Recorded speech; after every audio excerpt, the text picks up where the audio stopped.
राज्य सरकार से जुड़ी हुई संस्थाओं को, स्थानीय प्रशासन और शासन से जुड़े हुए विभिन्न विभागों को मिलकर के इन सभी कार्यों को व्यवस्थित रूप से समयबद्ध तरीके से आगे बढ़ाना है। स्वच्छता के लिए प्लास्टिक फ्री कुंभ होगा, जीरो लिक्विड डिस्चार्ज के लिए हमें यहां पर फिर से कार्य करना है, मेले का विस्तार करना है और प्रयास होना चाहिए कि मुख्य पर्व जो होंगे स्नान के, उस दौरान वीआईपी और वीवीआईपी के प्रोटोकॉल सस्पेंड रहेंगे। यह हम पहले से ही सुनिश्चित करेंगे और इसको हमें हर हाल में लागू करना है। दूसरा, एंटी ड्रोन सिस्टम यहाँ पे लागू होना चाहिए। एआई टूल के माध्यम से सिक्योरिटी एंड सेफ्टी का बेहतर प्रबंधन भी यहाँ दिखना चाहिए। और सबसे महत्वपूर्ण होता है, जब हम लोग इस प्रकार के किसी बड़े आयोजन के साथ जुड़ते हैं तो उस दौरान एक बात का जरूर ध्यान रखना चाहिए कि व्यवस्था से जुड़े हुए लोगों का व्यवहार श्रद्धालुओं के साथ कैसा है।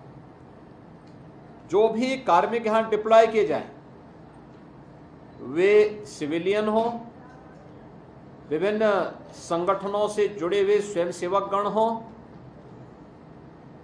या फोर्स से जुड़े हुए हों, यूपी पुलिस के हों, पीएससी के हों, होमगार्ड के हों या अन्य किसी भी विभाग के हों, उनकी काउंसलिंग और उनकी ट्रेनिंग बहुत आवश्यक है। कैसा व्यवहार हमारा होना चाहिए पब्लिक के साथ में, श्रद्धालुओं के साथ में। यहाँ पे श्रद्धालु आएंगे, उन श्रद्धालुओं के साथ हमारा व्यवहार कैसे होना चाहिए, ये ट्रेनिंग प्रयागराज कुंभ 2019 ने इस मामले में बहुत अच्छा कार्य किया था और मैं उस समय की टीम को धन्यवाद दूंगा कि उन्होंने बहुत अच्छे ढंग से सारे कार्यक्रमों को किया था। आज लोगो जारी हो गया है और मैं चाहूँगा कि सूचना विभाग मेला, प्रयागराज मेला प्राधिकरण के साथ मिलकर के सुनिश्चित करें कि एक तो उत्तर प्रदेश के अंदर हर जिला मुख्यालय पर, हर रेलवे स्टेशन पर, देश के हर एयरपोर्ट पर और अन्य प्राइम लोकेशन पर प्रयागराज महाकुंभ 2025 का ये लोगो अब वहां पर हमें डिस्प्ले करना चाहिए, ये आ जाना चाहिए। पॉजिटिव चर्चा को हम आगे बढ़ाएं, नेगेटिविटी के लिए कोई स्थान नहीं होना चाहिए। याद रखना कि हमारे पास तैयारी 2019 से बड़ी है। बरसात 2019 की तुलना में 1 महीने आगे तक चली है, तो इसका मतलब हमारा कार्य 1 महीने बैक चल रहा है। इसको हमें अतिरिक्त मैन पावर दे करके इसको हमें व्यवस्थित रूप से आगे और समयबद्ध तरीके से आगे बढ़ा देना है। इसके साथ ही प्रयागराज के अंदर जो मैंने पहले कहा, एक कुंभ का दायरा बढ़ रहा है, काफी दूरी तक जाएगा।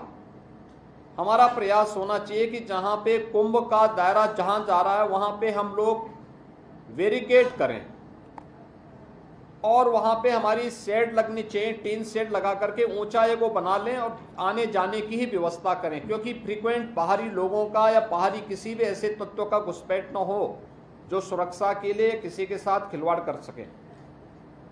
अभी से हम सुनिश्चित करें street vendors, e rickshaw, 3 wheeler, taxi चालक, अन्य प्राइवेट चालक, ट्रक या अन्य रेस्टोरेंट, होटल में जो कार्मिक हैं, इनकी वेरिफिकेशन, किराएदारों की वेरिफिकेशन की कार्रवाई ये सुरक्षा की दृष्टि से शुरू कर लें। सीसीटीवी कैमरा हमने ऑपरेशन त्रिनेत्र के अंतर्गत सेफ सिटी में यह निजी भागीदारी के माध्यम से भी, लोगों के सहयोग से भी लगाया था, विभिन्न संस्थाओं के सहयोग से भी सीसीटीवी कैमरे हम लोगों ने लगाए थे। हमारा प्रयास होना चाहिए कि ये सभी क्रियाशील होते हुए दिखाई देने चाहिए। रेलवे के साथ, सिविल एविएशन विभाग के साथ में, NHAI के साथ में, भारत सरकार से जुड़ी हुई जितनी भी अन्य संस्थाएं हैं उन सब के साथ भी हमारा एक बेहतर तालमेल रहना चाहिए। मुझे विश्वास है कि हमारे पास अभी समय है, कार्य व्यवस्थित रूप से आगे बढ़ रहा है। टीम प्रयागराज, जो प्रयागराज महाकुंभ के लिए यहाँ पे अधिकृत की गई है, वह यहाँ के मान्य जनप्रतिनिधियों के साथ बेहतर संवाद बनाते हुए अखाड़ों के साथ में, संतों के साथ में, आचार्यवाड़ा, काकचौक या तीर्थ पुरोहित, इन सभी के साथ में बेहतर समन्वय बनाते हुए अपने कार्यक्रम को हम लोग समयबद्ध तरीके से कर रहे हैं। और जितने भी बड़े कार्य, कंस्ट्रक्शन के कार्य हो रहे हैं, हमारा प्रयास होना चाहिए कि 10 दिसंबर उसकी डेडलाइन हो। 10 से 15 के बीच में हमारा प्रयास होगा कि हम प्रधानमंत्री जी को यहाँ आमंत्रित करके कुंभ मेले के लिए उनसे सभी परियोजनाओं का उद्घाटन आदि के बारे में उनके करकमलों से इसको संपन्न करवा करके इसकी शुभारंभ की घोषणा करवा दें। उसकी तैयारी अभी से हमारी होनी चाहिए। लेकिन मैं सभी विभागों से, चाहे वह भारत सरकार के विभाग हों या उत्तर प्रदेश सरकार से जुड़े हुए, उन सबसे मेरा आग्रह होगा कि जो उन्होंने डेडलाइन दी है उस पर उन्हें दिन रात लग करके मैन पावर बढ़ा, क्योंकि इधर पर्व और त्यौहार पड़ेंगे। पर्व और त्यौहार की बहुत, पर्व और त्यौहार आप मनाएं अतिरिक्त मानदेय दे करके, लेकिन हमें व्यवस्थित रूप से इन सभी कार्यों को आगे बढ़ाना पड़ेगा और हर हाल में एक दिव्य और भव्य कुंभ के लिए, क्योंकि पिछली बार 2019 में किए गए प्रयासों का परिणाम था कि यूनेस्को ने प्रयागराज कुंभ को मानवता की अमूर्त सांस्कृतिक धरोहर के रूप में मान्यता दी। हमारा प्रयास होना चाहिए कि फिर इस बार प्रयागराज कुंभ को वैश्विक स्तर पर इसी प्रकार की मान्यता प्राप्त हो। ये हम सब की सामूहिक जिम्मेदारी बनती है और वह टीम वर्क पूरे कुंभ के दौरान यहाँ दिखनी भी चाहिए, प्रयागराज वासियों के मन में भी दिखनी चाहिए। एक कार्य प्रयागराज के अंदर हो सकता है, क्या प्रयागराज के अंदर हम होम स्टे आदि की व्यवस्था को भी प्रमोट कर सकते हैं?